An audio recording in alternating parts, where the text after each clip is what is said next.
இவங்களுக்காக ஒரு சட்டத்தை மாத்தி கொண்டு வந்திருக்காரு. பெற்றோர்களை கவனிக்காம இருக்கக்கூடியவங்களுடைய சொத்துக்களை பறிமுதல் பண்ணலாம் அப்படின்னு சொல்லியிருக்காங்க. கொங்கு மண்டலம் சைடு முதியோர் இல்லங்கள் அதிகமா இருக்கு. பாகிஸ்தான்ல இருக்கக்கூடிய பெங்காலி பேசும் இஸ்லாமியர்களுக்கு ஓட்டுரிமை இல்லை.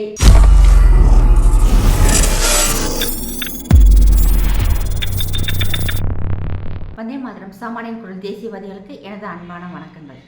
நம்ம நாடு பெரும்பாலும் பார்த்தோம்னா கூட்டு குடும்பத்தோடு தான் நம்ம வாழ்ந்து பழக்கம். ஆதி காலத்தில் இருந்து இப்போ சமீப நாட்களை பார்த்தோம்னா எல்லாருமே தனி குடித்தனம் அதிகமாக போக ஆரம்பிச்சிட்டாங்க. எல்லாருமே இப்போ ஒரு குழந்தை 2 குழந்தை இருக்குது, அவங்களுமே பார்த்தோம்னா தனி குடித்தனம் அதிகமாக போயிடுறாங்க. அப்போ அந்த வயசான பேரண்ட்ஸுகளை கவனிக்கிறது இல்லை, மதிக்கிறது இல்லை, அவங்கள பராமரிக்கிறதும் இல்லை. அவங்கள அம்போன்னு விட்டுடுறது. இல்லாட்டி என்ன பண்ணுறது, அவங்க சொத்துக்களை எழுதி வாங்கிட்டு அவங்கள வெளியே துரத்தி விட்டுறது. இவங்க என்ன பண்ணுறாங்கன்னா அவங்கள தானாக போய் முதியோர் இல்லத்தில் சேர்ந்துடுறாங்க. கொஞ்சம் ஃபினான்ஷியல் ஸ்ட்ராங்காக இருக்கிறவங்க அவங்களே முதியோர் இல்லத்தில் கொண்டு போய் பத்திரமா அவங்கள பேரண்ட்ஸை விட்டுட்டு மாதம் நாங்கள் பணம் கட்டிடுறோம் அப்படின்னு, இல்லாட்டி இயர் ஒன்ஸ் டோட்டலாக மொத்தமாக நாங்கள் பே பண்ணிடுறோம் அப்படின்ட்டு பணத்தை கட்டி விட்டுறாங்க. அவங்க போய் வயசான காலத்தில் அவங்களுடைய தேவைகள் எல்லாம் சுருக்கிக்கிட்டு அவங்க மனசில் இருக்க ஆசைகளை எல்லாமே கண்ட்ரோல் பண்ணிவிட்டு முதியோர் இல்லத்தில் போய் இருக்கிறாங்க.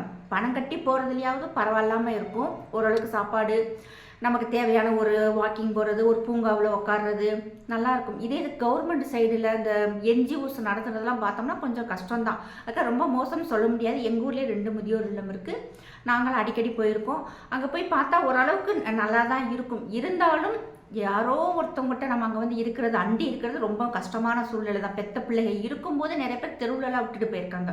இப்போ எதுக்காக இதுன்னா, உத்தரப்பிரதேசில் யோகி ஆதித்யநாத் அவர்கள் சிஎம்மாக இருக்கிறார் இல்லையா, அவர் இப்போ சமீபத்தில் 26ஆம் தேதி அவங்களுடைய சட்டசபையில் அமைச்சரவையில் நிறையா கிட்டத்தட்ட 24 ஏற்கனவே இருந்த சட்டங்களை கொஞ்சம் மாற்றி அமைக்கிறார். அந்த ஸ்டேட்டுக்கு ஏற்ற மாதிரி மாற்றி அமைக்கிறார். அதில் 24 சட்டங்கள் மாற்றிருக்காங்க.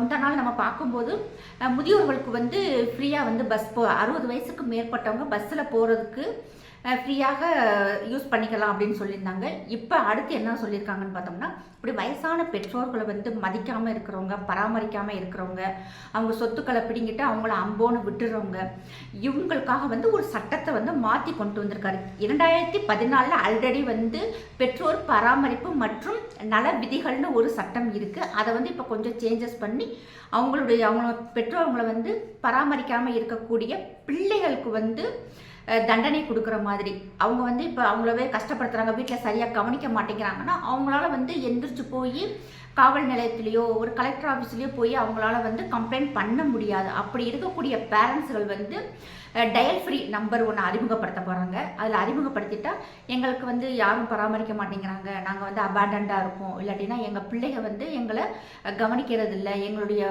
பணத்தை வாங்கிக்கிறாங்க அப்படின்ட்டு நிறைய கம்ப்ளைண்ட்ஸ் இருக்கும் இல்லையா, அதுகளை அவங்க கம்ப்ளைண்ட் பண்ணுறதுக்கு டயல் ஃப்ரீ நம்பர் 1 கொடுக்க போகிறாரு. இப்போ இந்த பெற்றோர்களை கவனிக்காமல் இருக்கக்கூடியவங்களுடைய சொத்துக்களை பறிமுதல் பண்ணலாம் அப்படின்னு சொல்லியிருக்காங்க. உண்மையிலே இது பார்த்தோம்னா கொஞ்சம் ஷாக்கிங்காக தான் இருக்கும். இருந்தாலும் இப்படி பண்ணினா அவங்களுக்கு ஒரு பயம் இருக்கும் அப்படின்ட்டு அந்தந்த மாவட்ட கலெக்டர்கள் இந்த நடவடிக்கைகளை எடுக்கணும். 30 நாள், இப்போ ஒரு பேரண்ட்ஸ் போய் ஒரு கம்ப்ளைண்ட் பண்ணுறாங்க, 30 நாளுக்குள்ளே நடவடிக்கை எடுத்துடணும். எடுத்துட்டு அவங்களுக்கு என்ன சேரணுமோ, பேரண்ட்ஸுக்கு சேர வேண்டியதை சேர்த்துடணும் அப்படின்னு சொல்லியிருக்காங்க. அது மட்டும் இல்லாமல் அந்த குழந்தைகளுக்குமே முடிஞ்ச அளவுக்கு நம்ம அவங்களுக்கு புத்தி சொல்லி அறிவுரை சொல்லி அவங்க அனுப்பணும். இல்லைன்னு சொன்னால் அவங்களுடைய சொத்துக்களை பறிமுதல் பண்ணணும்.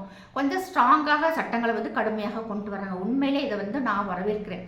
இப்போ நம்ம தமிழ்நாட்டில் பார்த்தோம்னா அதிகமாக இந்த கோயம்புத்தூர் கொங்கு மண்டலம் சைடு முதியோர் இல்லங்கள் அதிகமாக இருக்குது. ஈரோடு, திருப்பூர், கோயம்புத்தூர் இதெல்லாம் கம்மி பண்ணிக்கிறலாம். பெற்றவங்க பெரியவங்க நம்ம கூட இருக்கிறது உண்மையிலே சேஃப் அண்ட் செக்யூர் தான். நமக்கே இன்னைக்கு உடம்புக்கு முடியலை, தனியாக இருக்கும், அவங்க இருந்தால் நமக்கு ஒரு சப்போர்ட்டிவாக இருக்கும். ஒரு ஹாஸ்பிட்டலுக்கு கூப்பிட்டு போகலாம், இல்லாட்டி நம்ம தனியாக இருக்கும்போது அந்த தனிமையை போக்குறதுக்கு அவங்க கண்டிப்பாக ஒரு பேக் போனாக தான் இருப்பாங்க. ஆனால் இப்போ அது யாருமே நினைக்காம பிள்ளைகளை வளர்க்குறது, என்னுடைய பையனெல்லாம் இப்போ வரைக்கும் எங்கள் அம்மா தான் பார்த்துக்கிறாங்க. எல்லாருமே சொல்லுவாங்க, உன்னைய விட உங்கள் அம்மா உன் பிள்ளைய நல்லா வளர்க்குறாங்கன்ட்டு. உண்மையிலே எனக்கு அந்த நம்பிக்கை 100% இருக்குது. ரொம்ப என் பையன் உண்மையிலே ஒரு பிளெஸ்டு தான். எங்கள் அம்மாட்ட தான் இப்போ வரைக்கும் வளர்ந்துட்டுருக்கான். அதே மாதிரி அவங்க நமக்கு தெரியாத விஷயங்களை நம்மளுடைய பெற்றவங்க கண்டிப்பாக நல்ல முறையில் நம்மளை கைடு பண்ணுவாங்க. ஆனால் இங்கே கொங்கு மண்டலம் சைடு அதிகமாக இருக்குது. இப்போ எங்கள் ஊர்லலாம் பார்த்தா சமீபத்தில் போன வருஷம் நடந்தது. அவங்க பெற்றவங்க வந்து பிள்ளைகளுக்கு தானமாக சொத்தை எழுதி கொடுத்துறாங்க. இஸ்லாமியர் குடும்பம் தான். அதை வாங்கிட்டு அவங்க பிள்ளைங்க வந்து அவங்கள வந்து கேர் பண்ணவே இல்லை. இவங்க எவ்வளவோ தூரம் போராடி பார்க்குறாங்க, முடியலை. கடைசியில் அவங்க என்ன பண்ணாங்க, எங்கள் ஊரில் இருக்கிற ஆர்டிஓ, அவரோட பேர் அப்பாஸ் முகமதுன்னு நினைக்கிறேன், அவர்கிட்ட போய் கம்ப்ளைண்ட் பண்ணோடனேவும் அவர் கூப்பிட்டு அந்த தானமாக எழுதின சொத்துக்களை வந்து இவங்களை வாபஸ் வாங்க வச்சு அந்த சொத்துக்களை அந்த பேரண்ட்ஸ்டே வந்து ஒப்படைச்சிட்டாங்க. உண்மையிலே அந்த சமயம்லாம் அது பேப்பரில் வந்ததுக்கு பிறகு தான் எனக்கு இந்த விஷயமெல்லாம் தெரிஞ்சது. உண்மையிலே வந்து இதெல்லாம் ரொம்ப நல்ல விஷயம் அந்த ஆர்டிஓ பண்ணது. அப்போ அந்த சமயத்தில் வந்து மற்றவங்களுக்கு வந்து இந்த விஷயம் வந்து ஒரு எக்ஸாம்பிளாக இருந்துச்சு. இப்போ நம்மளை கவனிக்காமல் இருந்தால் நம்ம போய் கம்ப்ளைண்ட் கொடுக்கலாமான்னு நிறைய பேருக்கு தெரியாமல் இருக்குது. இப்போ இந்த விஷயம் எங்கள் ஊர் பக்கம் தெரியுமேவும், இது நல்ல மனுஷன், நல்ல வேலை பார்த்துக்கிட்டு இருக்காரு, நம்மளே இவங்க ஏதாவது நம்ம காசை வாங்கிட்டு நான் பென்ஷன் வாங்குறேன், எனக்கு தெரிஞ்சு ஒருத்தக்கலாம் பென்ஷன் தன்னோட பென்ஷன் கார்டே அவங்களோட பையன் தான் வச்சுருக்காங்க. அதில் எவ்வளோ வருது எவ்வளோ எடுக்காங்கன்னு எதுவுமே தெரியாது. அப்படி இருக்கும்போது இப்போ அவங்கெல்லாம் பார்த்து இப்படி ஆர்டிஓட்ட கலெக்டர்கிட்ட போய் கம்ப்ளைண்ட் பண்ணால் அந்த ஏடிஎம் கார்டை அவங்ககிட்ட ரீப்ளேஸ் பண்ணிடுவாங்க. இவங்களுக்கு வந்து ஒரு சேஃப்டி இருக்கும், அலைய வேண்டாம். இதைத்தான் வந்து யோகி ஆதித்யநாத் அரசு அந்த கல் மனசு படைச்ச பிள்ளைகளுக்கு வந்து ஒரு சாட்டையடி கொடுக்குற மாதிரி சட்ட திருத்தங்களை வந்து நிறைய கொண்டு வந்திருக்காங்க. உண்மையிலே பாராட்டப்பட வேண்டியது. நம்ம இந்தியாவுக்கு எதிராக பேசணும்னா உலகத்தில் இருக்க அத்தனை நாடுகளுமே பார்த்தோம்னா குதிச்சுக்கிட்டு அல்வா திங்கிற மாதிரி வந்து பேச ஆரம்பிச்சிருவாங்க. எதிராக பேசணும்னா அவ்வளோ சந்தோஷம். ஏன்னா இன்னைக்கு நம்ம நாடு வளர்ந்துக்கிட்டு இருக்கிறது யாருக்குமே பிடிக்கல. இதில் குறிப்பாக பார்த்தோம்னா ஆகஸ்ட் 11, 12 சர்வதேச அளவில் இன ஒழிப்புக்கு எதிராக நடவடிக்கை எடுக்கக்கூடிய ஒரு கலந்தாய்வு மாநாடு, அது கலந்தாய்வு கூட்டம் வந்து ஐநாவில் நடந்தது. அதில் நம் இந்தியாவின் சார்பில் வந்து மத்திய அரசின் கவர்னர் சொலிசிட்டர் அவர்கள் துஷார் மேத்தா அவர்கள் வந்து கலந்துக்கிட்டாங்க. அவங்க கூட பல்துறை சார்ந்த பிரதிநிதிகளும் நம்ம இந்தியா சார்பில் போனாங்க. அந்த போன இடத்துல பார்த்தோம்னா ஐநா சபை வந்து ஒரு அறிக்கை வெளியிட்டிருக்கு. அந்த இதில் பார்த்தோம்னா இந்தியாவில் இருக்கக்கூடிய சிறுபான்மையினர், நாங்கள் தான் சிறுபான்மையினர், பழங்குடியினர், பட்டியல் இனத்தவருக்கு எதிராக இந்திய சட்டங்களும் இந்திய காவல்துறையும் வந்து எதிராக செயல்படுது. அவங்க வந்து நம்ம அரசியல்வாதிகள் சொல்கிற மாதிரி நசுக்கப்படுறாங்க, மிதிக்கிறாங்க, பிதுக்கப்படுறாங்கன்னு சொல்கிறாங்க இல்லையா, அதே மாதிரி வந்து நடக்குது அப்படின்னு சொல்லிட்டு ஒரு ஆதாரமற்ற ஒரு அறிக்கை வந்து ஐநா சபை இந்த இன ஒழிப்பு குழு வந்து வெளியிட்டிருக்காங்க.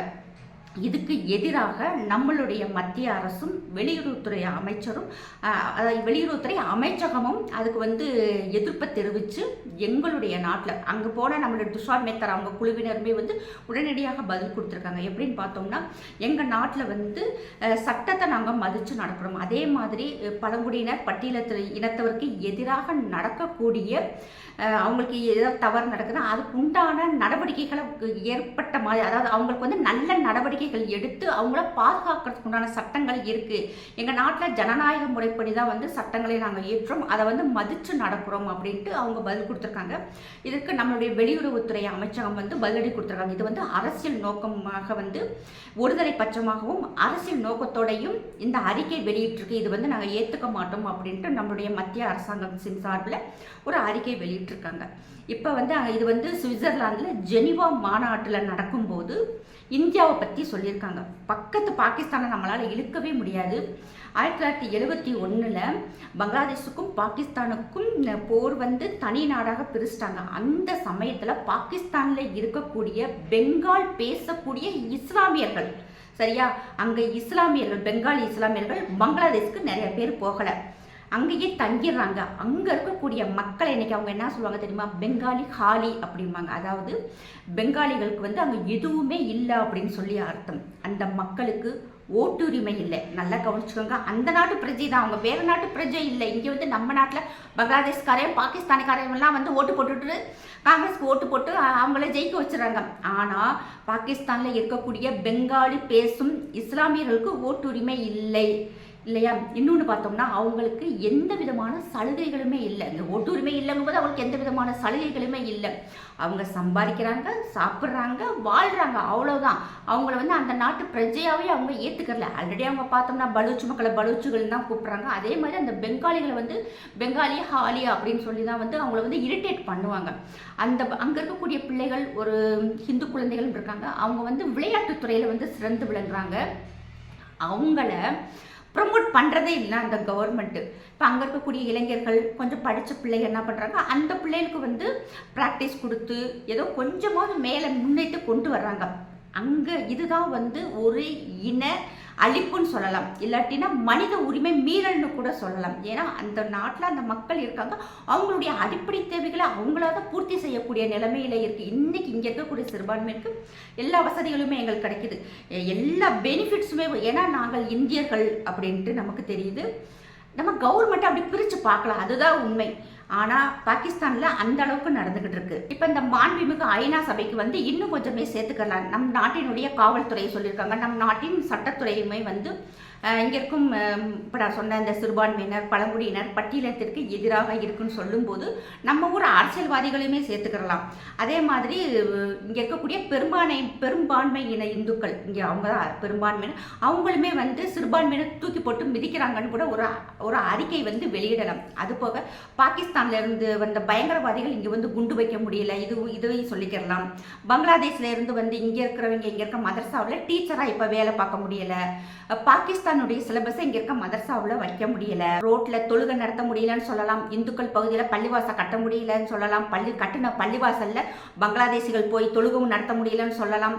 கட்டின பள்ளிவாசலில் பாகிஸ்தான்காரை வந்து படுத்து தூங்க முடியலன்னு சொல்லலாம். இதெல்லாம் வந்து மனித உரிமை மீறல்கள் லிஸ்ட்லேயே வந்து ஐநா சபை கொண்டு வரலாம். வக்பு சொத்துன்னு சொல்லி கோயில் நிலத்தை ஆட்டை போட முடியல, வக்பு சொத்துன்னு சொல்லி ஒரு கோயில் இடத்துல வந்து எங்களால் எதுவுமே செய்ய முடியல. இதெல்லாம் பார்த்தோம்னா இந்த மனித உரிமை மீறல், இன வெறி அழிப்பு குழு வந்து எடுத்துக்கலாம். அடங்க மருன்னு சொல்ல முடியல, அத்துமீறுன்னு சொல்ல முடியல. இங்கே இருக்க கிறிஸ்தவர்கள் ஹிந்து பேர்களை வச்சுக்கிட்டு சாமிகளை திட்ட முடியல. திட்டுனா கமெண்ட்ல வந்து சங்கிகள்லாம் வந்து கழுவி ஊத்துறாங்கன்னு சொல்லி இதையுமே வந்து நம்மளுடைய ஐநா சபை அடுத்த வருஷம் நடக்கக்கூடிய 2027 ஆகஸ்ட் 11-12 நடக்கிற இந்த இனவெறி ஒழிப்பு குழுவில் ஆய்வு குழு வந்து இதை எடுத்துக்கலாம். ஒருத்தன் போராட்டம் பண்ணுறான், போராட்டம் பண்ணுறவனுக்கு ஒருத்தன் வந்து ஒரு 35 நாளாக சோறு போட முடியல, சோறு போட்டால் அவனுக்கு வெம்பிட்றா எங்கிட்ட இருந்து தான் காசு வருது அப்படின்னு சொல்லிட்டு காசுக்கு கணக்கு கேட்குறாங்க. பங்களாதேசிகளும் ரோஹிங்கியன்ஸும் நிம்மதியாக வடகிழக்கு மாநிலங்களுக்குள்ளே வர முடியல. வடகிழக்கு மாநிலங்களுக்குள்ள வந்தால் அங்கே இருக்கும் பெண்களை வந்து ஏமாற்றி கல்யாணம் பண்ண முடியல, கல்யாணம் பண்ணால் கறிக்கடை வைக்க முடியல. இதையும் சேர்த்துக்கலாம். அதுபோக அங்கிட்டிருந்து தப்பிச்சு நிம்மதியாக இந்தியாவுக்குள்ளே வர முடியல. இந்தியாவுக்குள்ளே வந்தால் இங்கிட்ட ஹேமந்த் பிஸ்வ சர்மா உட்காந்துக்கிட்டு அங்கே இருக்க இஸ்லாமியர்கள்ட்டே கம்பை கொடுத்து அடி வெளுத்து விடுறாரு. இது எல்லாமே வந்து ஐநா சபை அடுத்து பேசும்போது இதெல்லாம் லிஸ்ட்டு போட்டுக்கிறோம். பாகிஸ்தான்ல இருந்து பயங்கரவாதிகள் இந்தியாவுக்குள்ள வர முடியல, வந்தால் எந்த இடத்துல குண்டு வைக்க முடியல, குண்டு வைக்கிறவனுக்கு யார் இங்கே ஹெல்ப் பண்ண முடியல, இங்கே இருக்க ஹெல்ப் பண்ணவேன் இவன்டேன்னு தெரிஞ்சால் யோகி ஆதித்யநாத் என்கவுண்டரில் போட்டுடுறாரு. இதையுமே வந்து அடுத்த முறை ஐநா சபை வந்து கவனத்தில் எடுத்துக்கிறோம். இதெல்லாம் நமக்கு பார்க்கும்போது உண்மையிலே கடுப்பாக தான் வருது.